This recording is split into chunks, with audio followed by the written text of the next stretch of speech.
Nathan Hayes only meant to return an umbrella that had been picked up by mistake after a blackout swept through the building. It was a small thing, hardly worth mentioning, the kind of forgettable errand that fills the quiet hours of an ordinary evening. But the moment he pushed open the door across the hall, he froze completely, his hand still resting on the handle, his breath caught somewhere between confusion and disbelief. The woman who always appeared in a flawless suit, her hair perfectly composed, her eyes cold as winter glass, was sitting on the floor with no makeup at all, surrounded by classified files and a scattering of pill bottles meant for sleepless nights. Her eyes went wide with panic the instant she saw him standing there. And for a heartbeat neither of them moved, as if the room itself had gone still around them. Seconds later, Victoria Sinclair, the woman the press called the Ice Queen, nearly begged him, her voice cracking in a way it never did in front of cameras or shareholders. "Please, forget what you just saw." Nathan said nothing. He closed the door quietly and walked away, unaware that this single accident, this one wrong turn in a darkened hallway, would change the direction of both their lives forever. For 8 months, Nathan Hayes and Victoria Sinclair had lived across the hall from one another in a residential tower reserved for the city's business elite, yet they had never exchanged more than 3 sentences at a time. Their mornings passed each other in the corridor with a polite nod. Their evenings never overlapped, and the space between their 2 front doors might as well have been an ocean for how little either of them crossed it. Nathan was 38 years old, a widowed single father, whose only son had long since grown and moved away, which meant no child ever appeared in the story that followed. Only 2 adults, slowly learning how to see each other clearly for the first time. He was the lead engineer at Sinclair Aerospace, a man so quietly skilled that most people in the company did not know his name at all, though every major structural success of the last decade carried his fingerprints somewhere beneath the surface. He kept to himself, avoided company parties, and spent his evenings repairing old radios and broken appliances at his kitchen table. The small ritual that helped him sleep after years of learning to live alone. Victoria was 36. The second-generation chief executive of an aerospace empire her father had built from nothing decades earlier. The media had given her a nickname that stuck to her like frost, the Ice Queen. A woman who worked 16 hours a day and answered every question with the same composed, unreadable expression, whether the question came from a journalist, an investor, or a friend she had not spoken to in years. She had almost no life outside the walls of Sinclair Aerospace, no evenings that were not consumed by strategy and forecasting. No weekends that belonged entirely to her. Her assistant, a patient woman named Diane who had worked for the company for nearly 20 years, often joked quietly that Victoria's calendar looked more like a fortress than a schedule, every hour accounted for, every gap filled before it had the chance to open. Victoria kept a framed photograph of her father on her desk, not out of sentimentality, but as a daily reminder of the standard she had inherited alongside the company itself. A standard she rarely believed she was meeting. The 2 of them, Nathan and Victoria, occupied the same floor of the same building, yet their lives moved along entirely separate tracks that almost never intersected. Nathan left for the office before sunrise and returned late in the evening, his hands often stained faintly with solder or grease from whatever project occupied his workbench that week. Victoria's schedule was even less predictable, some nights arriving home well past midnight, other nights not arriving at all, choosing instead to sleep on the small couch in her office, rather than make the short trip home. The building's other residents, mostly bankers and attorneys who kept to themselves, rarely noticed either of them, which suited both Nathan and Victoria perfectly well, since neither had any interest in being noticed. Anyone watching the 2 of them from a distance might have expected the familiar story. The powerful executive, falling for someone within her own company, the slow romance built on stolen glances across a conference room. But what happened between Nathan Hayes and Victoria Sinclair did not follow that shape at all. And the turning point arrived far sooner than anyone could have guessed, arriving instead through darkness rather than desire. Autumn had settled over the city that year with a quiet, steady rain that fell most evenings, the kind of weather that made the tower's residents retreat further into their own apartments rather than linger in the hallways. It was against that backdrop of gray skies and early darkness that the two of them continued their separate routines, unaware that a single failure in the building's electrical system was about to interrupt 8 months of careful distance. One night, without warning, the entire building lost power. The elevators stopped mid-shaft, the hallway lights died in a single breath, and for nearly 20 minutes the whole floor sat in total darkness, while residents fumbled for flashlights and candles, calling out to one another through closed doors.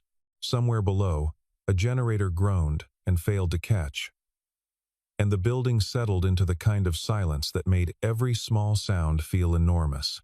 Nathan grabbed the small flashlight he kept by his door out of habit, the same habit that had served him well through a dozen minor emergencies over the years, and stepped into the corridor to check on his neighbors the way he always did when something went wrong in the building.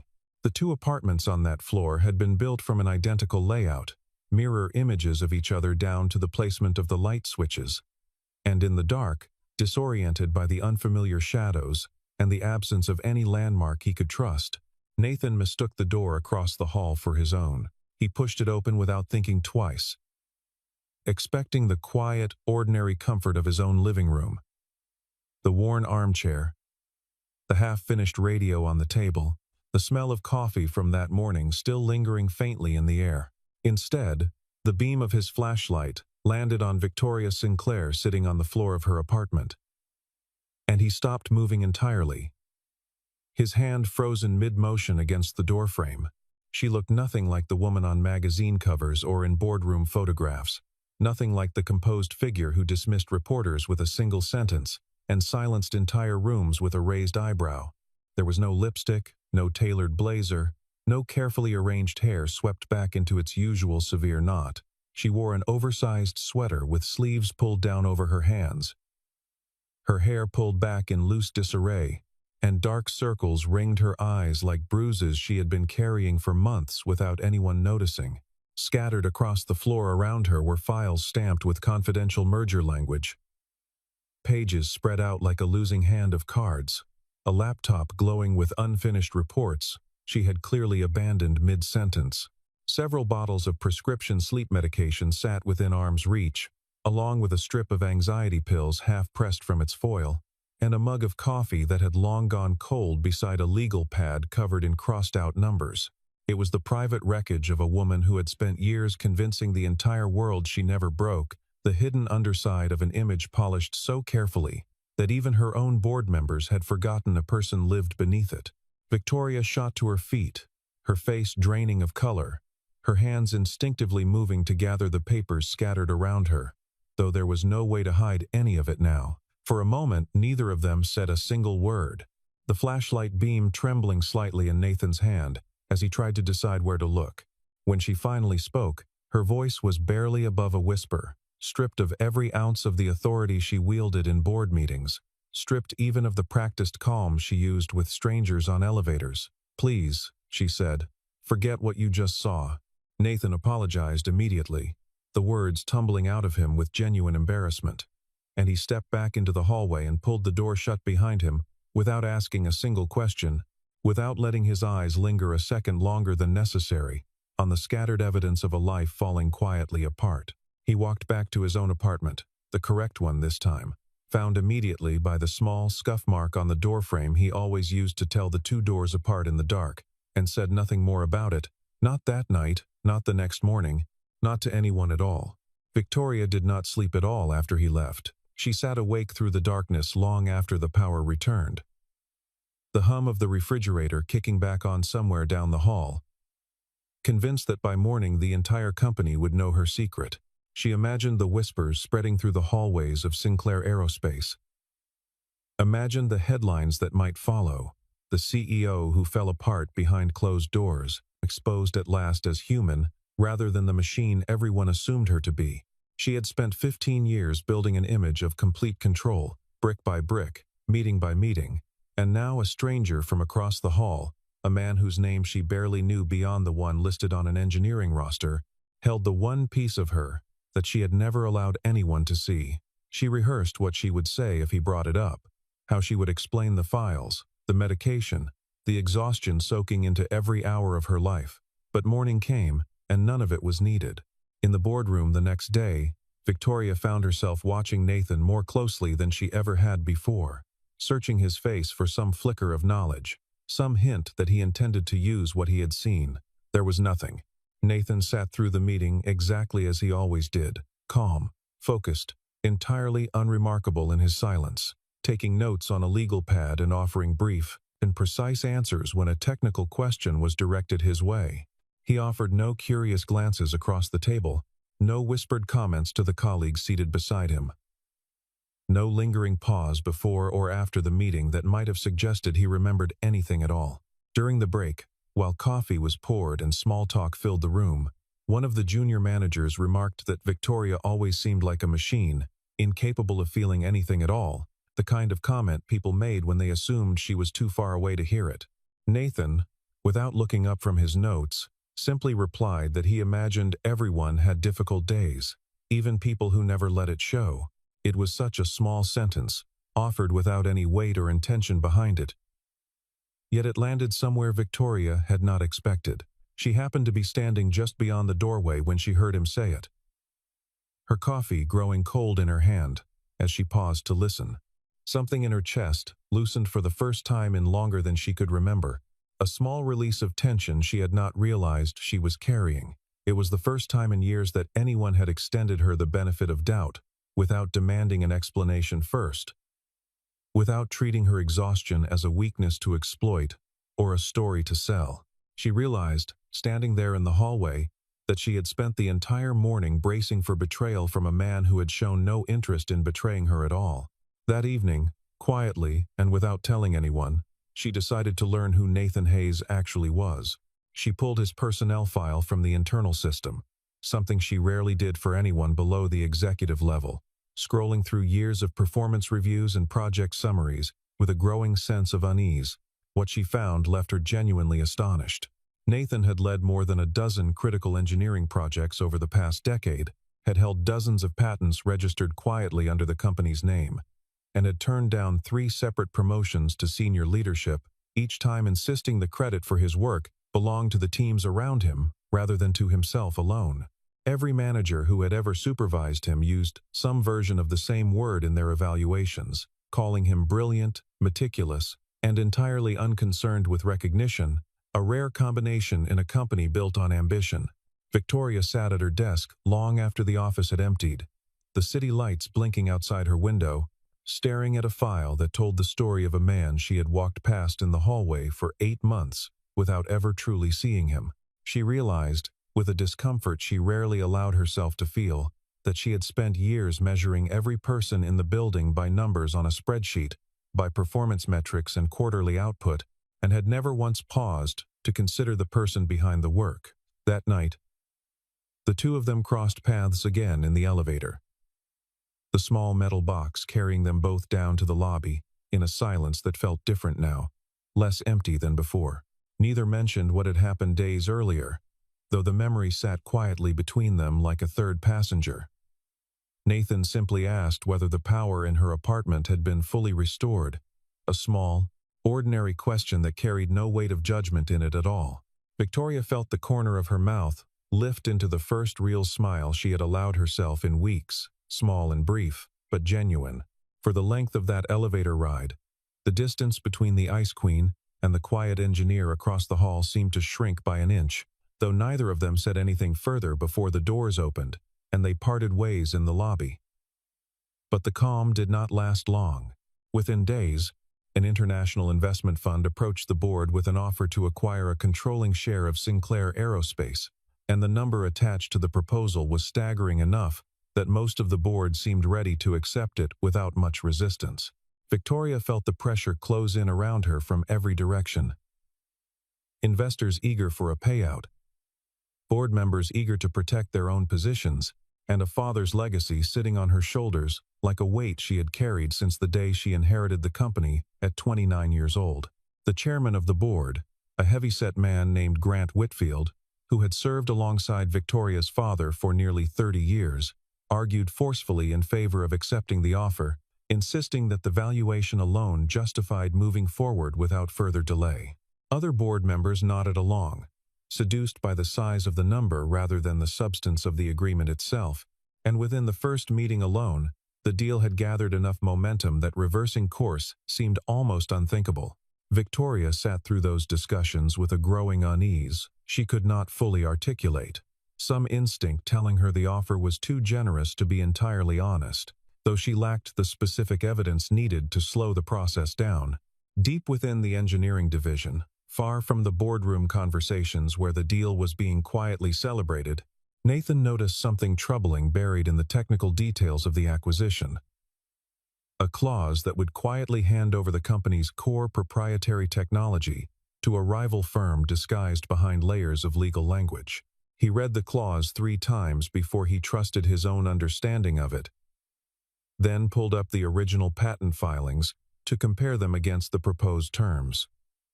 He was only an engineer, and no one in the boardroom had ever thought to ask his opinion on a matter of that scale. But the danger he saw was too clear to ignore. Still, Nathan could not simply set it aside and return to his usual work as though nothing had happened. He spent that night combing through the technical schematics and licensing terms buried deep in the acquisition documents, cross-referencing patents and manufacturing specifications until the picture became unmistakably clear in front of him. He drafted a careful, detailed email explaining exactly how the deal would strip Sinclair Aerospace of the very innovations that had made it valuable in the first place, laying out each point with the same precision he brought to any engineering report. He sent it up through the appropriate channels the following morning, following every rule of protocol, exactly as he had been trained to do. The email disappeared into the noise of executive inboxes, unread and unanswered, exactly the way messages from engineers so often did in companies built around hierarchy, rather than expertise. A full day passed without any response, then another, while the deal continued to move forward behind closed doors. Nathan did not give up. He spent another sleepless night organizing every data point into a presentation clear enough that even someone with no engineering background could understand the danger hidden inside the fine print, printing charts and diagrams until the folder under his arm grew thick with evidence. The following morning, he carried the entire analysis directly to the executive floor, determined to be heard, even if it cost him his job in the process. Victoria's assistant stood firmly in his path, explaining in a clipped, apologetic tone that the chief executive was in back-to-back meetings and could not be interrupted under any circumstances. Nathan nodded, accepted the answer without argument, and turned to leave, prepared to try again another day if that was what it took. Just as he turned, Victoria stepped out of her office for a brief moment between meetings, glancing down the hallway out of habit, and caught sight of him standing there with the folder tucked under his arm. Something about the image, quiet and patient, and entirely without self-importance, pulled her back to the night of the blackout, to the stranger who had seen her at her lowest and walked away without a single word of judgment. For the first time in longer than anyone on her staff could remember, Victoria canceled the remainder of her schedule and invited Nathan into her office, waving off her assistant's surprised expression without explanation. He did not waste time with pleasantries once the door closed behind them. "If this deal goes through," he told her, "the company will lose far more than anyone in that boardroom has bothered to calculate." Over the next 10 minutes, Nathan laid out the evidence with the same quiet precision he brought to every engineering problem he had ever solved, showing how the rival corporation had structured the acquisition specifically to absorb Sinclair Aerospace's proprietary technology, siphon its confidential data, transfer its patents under obscure subsidiary names, and quietly recruit away its most talented engineers once the deal closed. Victoria listened without interrupting once, her expression shifting slowly from polite skepticism to genuine alarm as the pieces came together in front of her. Each new detail, landing like another stone, dropped into still water. When Nathan finished, the room fell into a heavy silence, the kind that follows the sudden collapse of a plan everyone had believed was already settled. Victoria called in an independent technology consultant that same afternoon to verify every claim Nathan had made. Refusing to trust her own instincts alone on something of this magnitude, no matter how convincing his presentation had been, The consultant spent 2 full days reviewing the documents before delivering findings that confirmed everything down to the smallest detail, matching Nathan's analysis point for point. By the end of the week, the board had no choice but to halt the acquisition entirely, saving the company from a loss that would have unraveled decades of her father's work in a matter of months. Word spread quietly through the executive floor that it was an engineer, not a lawyer or a strategist, who had caught what everyone else had missed, and the whispers carried a new kind of respect that had never attached itself to his name before. Victoria did not make a public spectacle of it, understanding that Nathan would not have wanted the attention, but she made certain that his name reached every person whose opinion mattered inside that building. Then, quietly, almost hesitantly, in a tone very different from the one she used in meetings, she asked if he would join her for dinner, not as her chief executive and not as a member of her engineering staff, but simply as the neighbor who lived across the hall. Nathan agreed, a little surprised by the invitation, and they chose a small restaurant far from the corporate district, a place with dim lighting and quiet tables, where neither of them was likely to be recognized by anyone from the office. For the first time, Victoria spoke about her life in terms that had nothing to do with quarterly earnings or shareholder expectations, her voice softer than he had ever heard it in any meeting. She told him that both of her parents had died within 2 years of each other when she was still in her 20s, leaving her to inherit a company far larger than she had ever felt ready to run, with a board of older men who doubted her from the very first day. She admitted that she had never once allowed herself to appear weak in front of employees, investors, or even close friends, because she believed any crack in her composure would be treated as proof that she did not deserve the position she held. Nathan listened without offering easy comfort or hollow reassurance, simply letting her speak until the words ran their course. His hands wrapped around a cup of coffee that slowly went cold as the evening stretched on. When it was his turn, Nathan told her about a marriage that had ended years earlier, a slow unraveling that taught him to build a quiet, careful life where nothing depended on being seen or celebrated by anyone. He explained that after everything fell apart, he found comfort in small, solvable problems, broken radios and old machines that could be fixed with patience and attention, things that stayed fixed once he finished with them. Unlike people, Victoria asked, gently, whether he had ever wanted to try again, to build something new with someone else. And Nathan admitted that he had simply never met anyone who made the idea feel worth the risk. He did not say it as a compliment aimed in her direction, not yet. But the honesty of it hung quietly over the table for a moment, before either of them moved to fill the silence.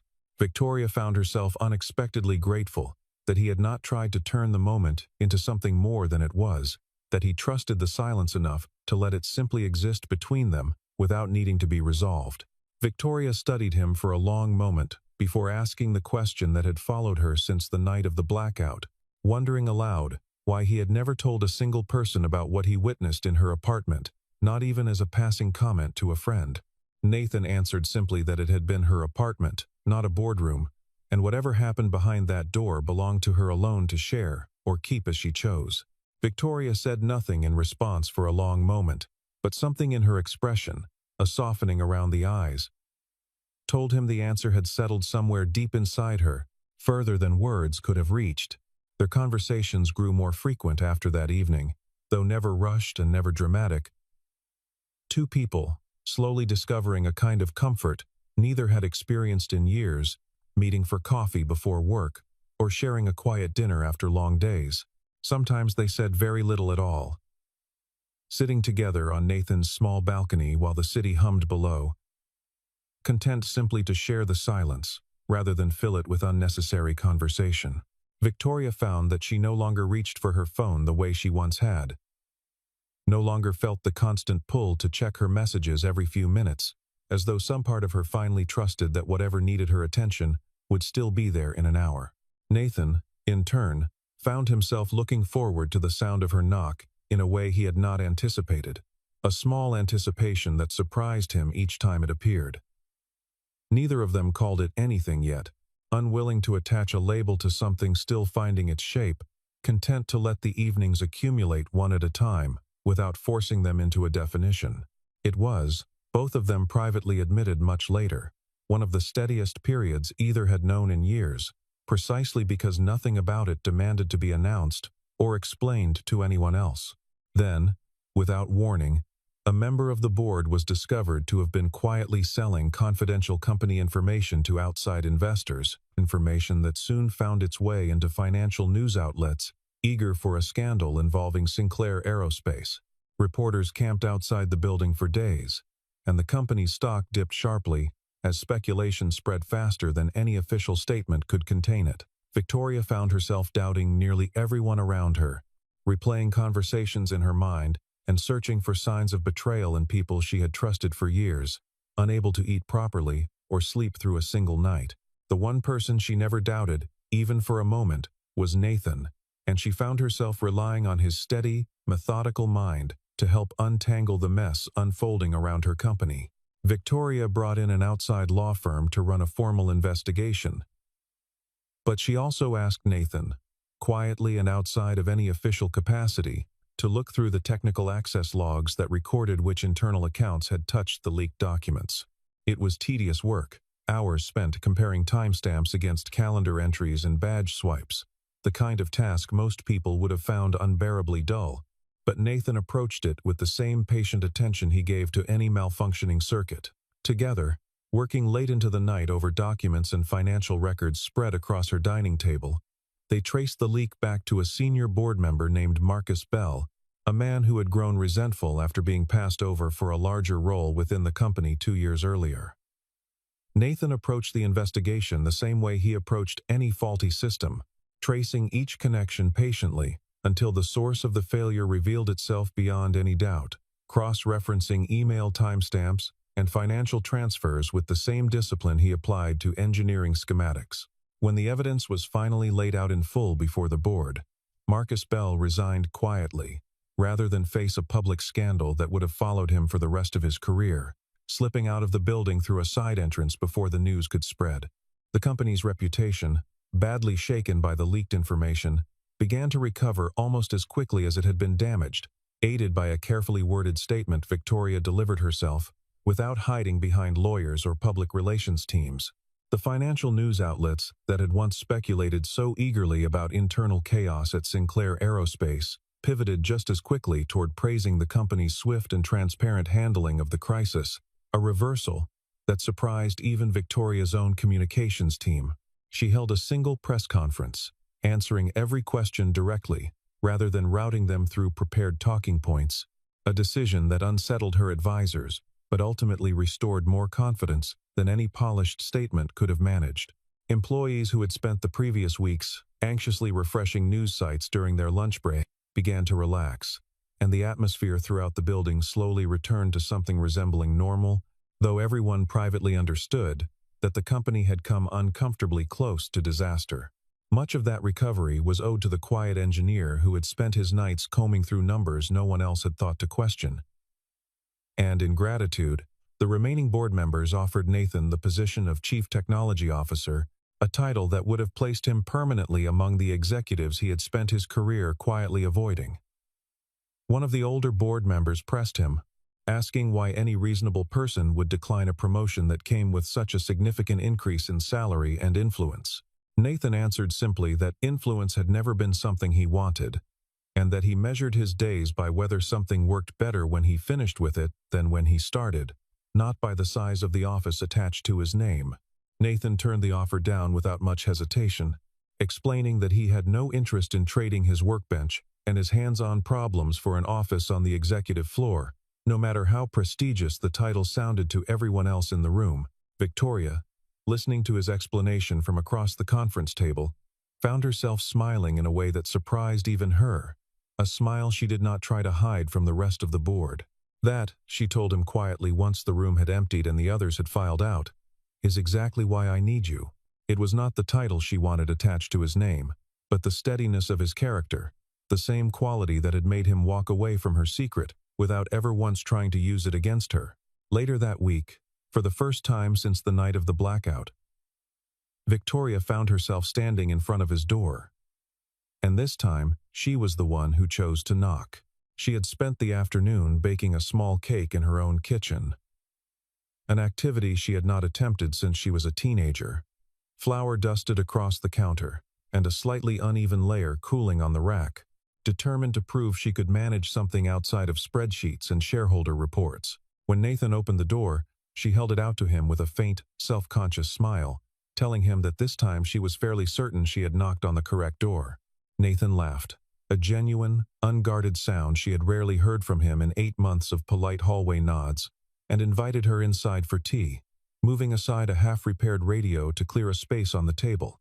The cake itself was slightly lopsided, one side rising higher than the other, and Victoria admitted with a small laugh that she had nearly thrown it away twice before deciding it was good enough to bring across the hall. Nathan cut 2 slices anyway, insisting that an imperfect cake made with genuine effort was worth more than a perfect one bought from a bakery, a comment that made Victoria laugh harder than she had in months. They sat together in his small kitchen, surrounded by tools and spare parts and the quiet hum of an old clock on the wall. The space between a powerful chief executive and a quiet engineer finally beginning to close in a way that felt permanent rather than accidental. Victoria asked him about the radios scattered around the apartment, and Nathan explained, almost shyly, that fixing them gave him a kind of peace that nothing else in his life had managed to offer since his marriage ended. She listened, genuinely curious, asking questions instead of glancing at her phone, and for the first time in years, she felt no urge to check a message or answer an email while someone spoke to her. When the tea grew cold and the evening wore on, neither of them moved to end it, content simply to sit in a kitchen that smelled faintly of solder and cake, 2 people who had spent months circling each other without knowing it. The Human Resources Department spent nearly a full week drafting and revising the language for Nathan's new position, uncertain how to classify a role that had never existed before within the company's rigid organizational chart. Victoria personally reviewed every draft, insisting that the title reflect the actual nature of his work, rather than simply borrowing the language used for traditional executives. When the final paperwork was signed, Nathan read through it twice, half expecting to find some clause that would quietly pull him back into meetings and budget reviews, but there was none. In the weeks that followed, Victoria formally appointed Nathan to a newly created role within the company, one crafted specifically around his own condition that he remain hands-on in research and development rather than confined to an executive suite far from the work he loved. Under his guidance, several long-stalled engineering projects finally moved forward, breathing new life into departments that had grown quietly discouraged over the years. Sinclair Aerospace entered a period of growth steadier and more sustainable than anything the board had projected in its most optimistic forecasts. Victoria slowly found her way out of the sleeplessness that had haunted her for so long, learning at last to separate her sense of worth from the endless hours she used to pour into the company, taking her first full weekend off in nearly 3 years.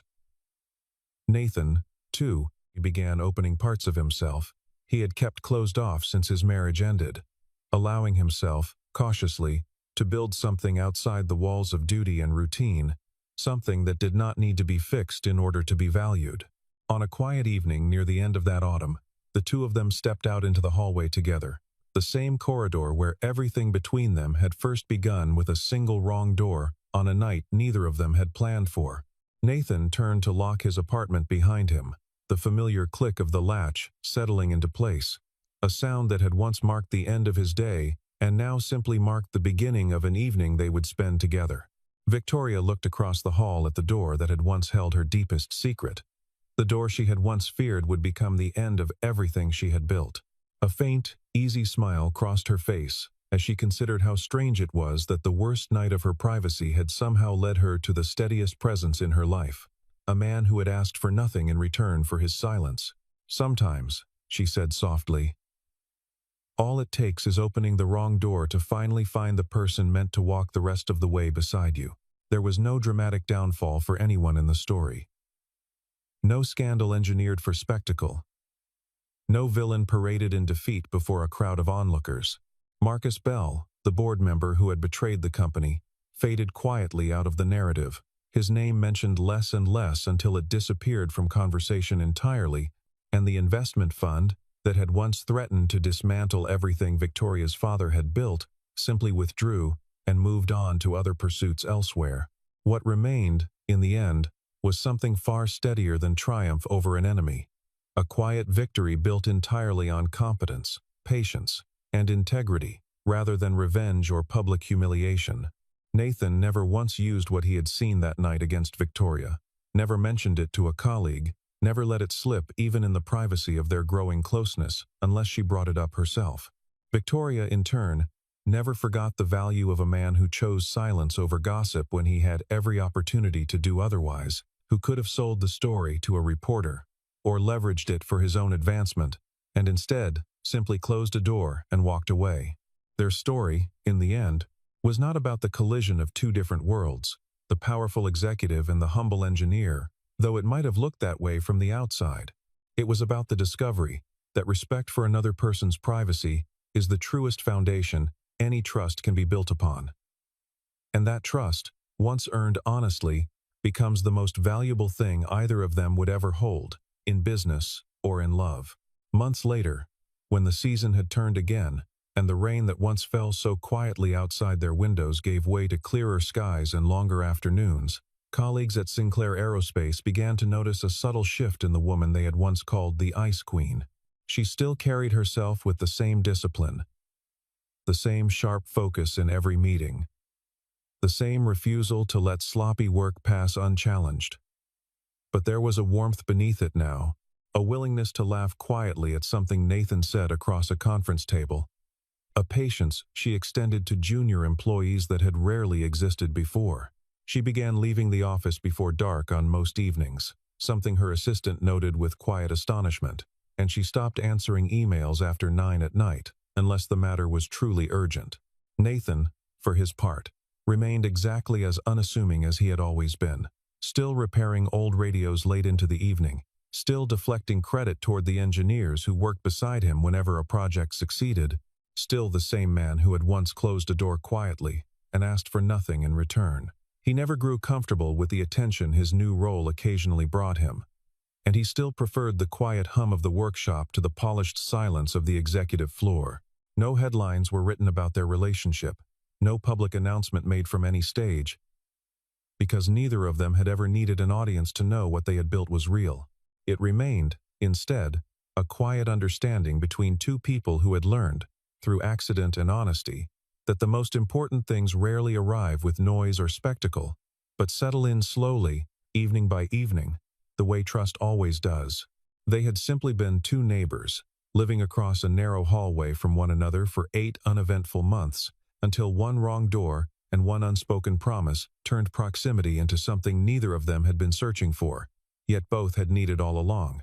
Victoria sometimes wondered, on quiet evenings, when the building was calm and the hallway lights burned steady and bright, what might have happened if the power had never gone out that night, if Nathan had simply gone to bed and never crossed the hall at all. She never found a satisfying answer, and eventually she stopped looking for one, content instead to sit with the life that had actually unfolded rather than the one that might have been. The following spring, Sinclair Aerospace announced its strongest quarterly results in nearly a decade, driven largely by a new propulsion system that Nathan's team had spent months quietly perfecting away from the pressure of public attention. Victoria stood at the front of the announcement herself, but for the first time in her career, she made a point of naming the engineers who had done the actual work, calling several of them up individually rather than absorbing the credit into a single vague reference to her leadership.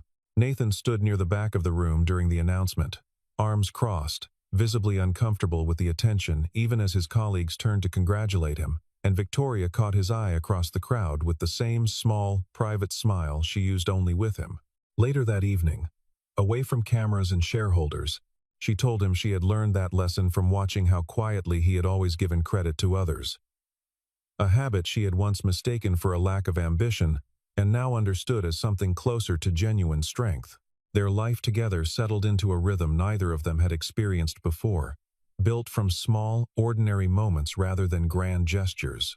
Sunday mornings became a fixture, spent at the same corner diner 2 blocks from the tower where no one recognized either of them, reading separate sections of the newspaper in comfortable silence before walking home along the river. Victoria kept a spare set of clothes in Nathan's apartment, without either of them ever formally discussing it, and Nathan found himself, for the first time since his divorce, no longer dreading the quiet of an empty apartment at the end of the day, because it rarely stayed empty for long.